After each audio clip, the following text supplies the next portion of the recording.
Assalamualaikum warahmatullahi wabarakatuh. Selamat pagi, salam sejahtera untuk kita semuanya. Perkenalkan, saya Edi Suseno, guru SMA Negeri 13 Rejang Lebong.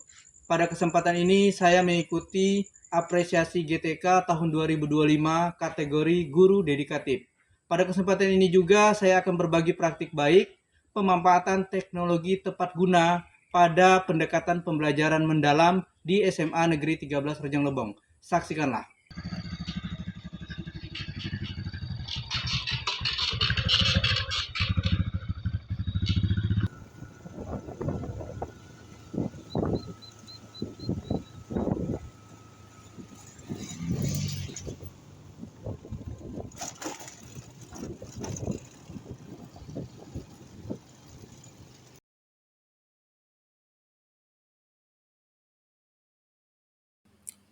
Di sini perjalanan saya menuju ke sekolah SMA Negeri 13 Rejang Lebong.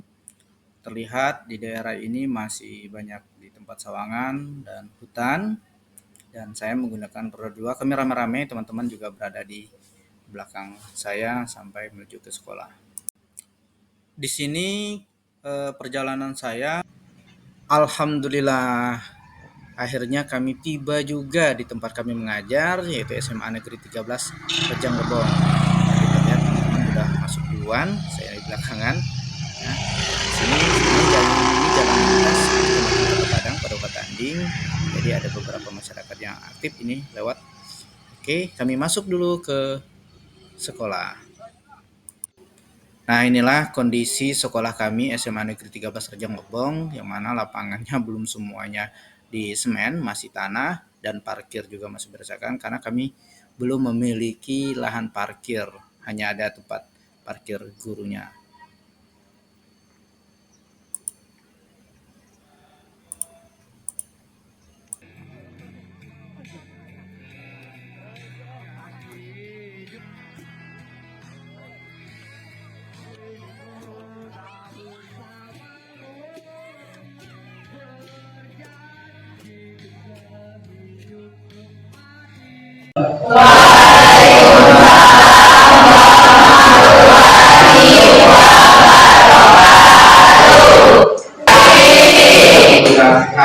Oke, pada kesempatan ini Bapak akan mengajar tentang pendidikan pelajaran seperti biasanya ya.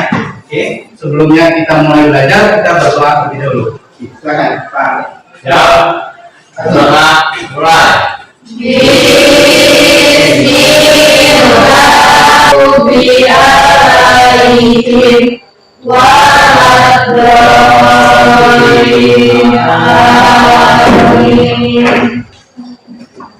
Aditya, aduh Pak Agung Widiansa. Ya. Bagus ya.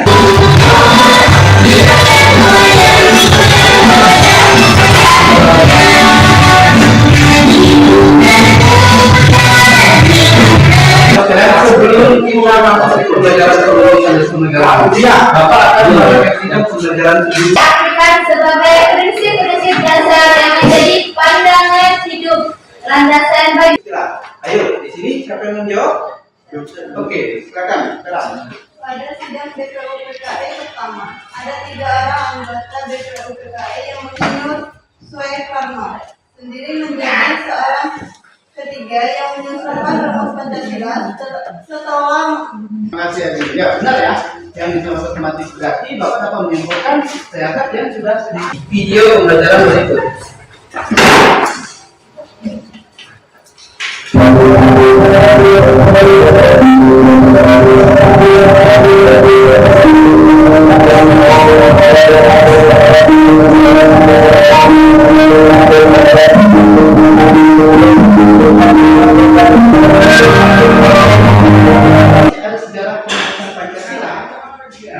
Sejarah Pancasila ini berawal dari pemberian janji kemerdekaan kepada bangsa Indonesia oleh Perdana Menteri Jepang, yaitu Kuniaki Koiso. Oke, nah sekarang Bapak akan membagikan lembar kerja peserta didik. Bapak kasih waktu 30 menit, ya, yang diskusi menyelesaikan tugas yang Bapak berikan. Silakan. Ini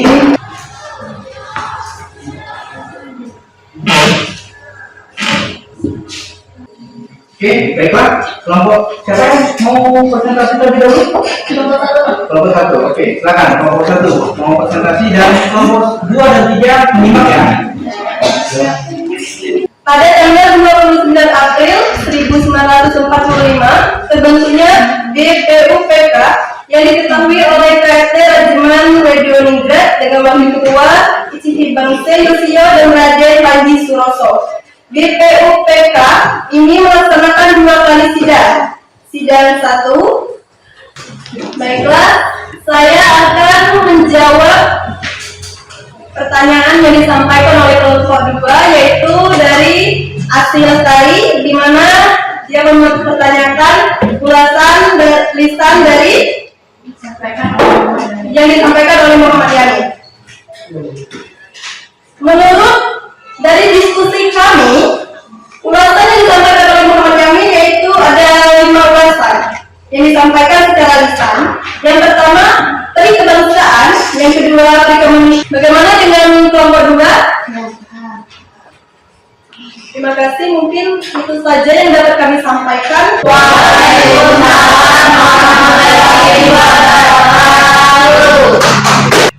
Lanjut, kelompok 2. Zakir sebagai anggota, Haji Abu Salim sebagai anggota, Mr. Ahmad Subarjo sebagai anggota, Kiai Haji Abdul Wahid Hasjin sebagai anggota, Mr. Muhammad Yamin sebagai anggota. Setelah melakukan kompromi antara 4 orang dari kaum kebangsaan, hasil Perkenalkan nama penerbangan, saya ingin jelaskan isi piagam dan tanggal 22 Juni 1945.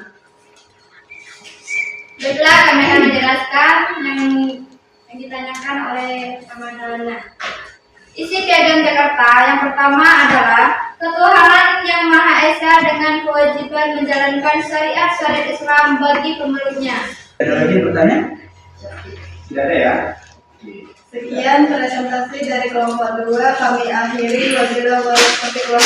Wassalamualaikum warahmatullahi wabarakatuh. Waalaikumsalam. 10 menit mengerjakannya. Jadi kerjakan hasil mungkin ya, dan semaksimal mungkin.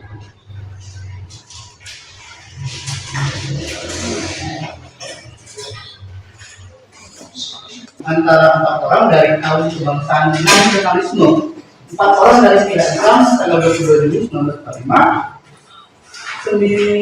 Panitia 9 menghasilkan putusan negara yang dikenal dengan piagam Jakarta. Karena kita sudah bisa mengakses HP dengan sendirinya.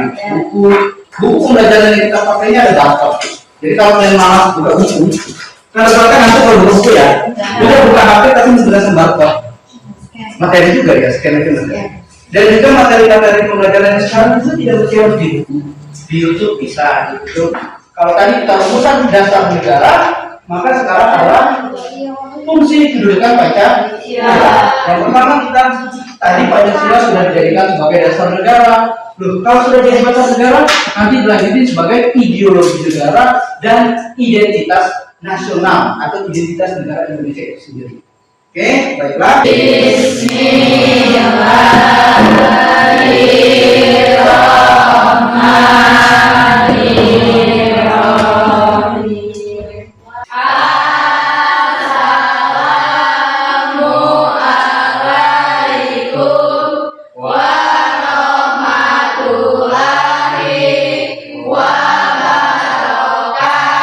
Waalaikumsalam warahmatullahi wabarakatuh. Terima kasih dan silakan istirahat.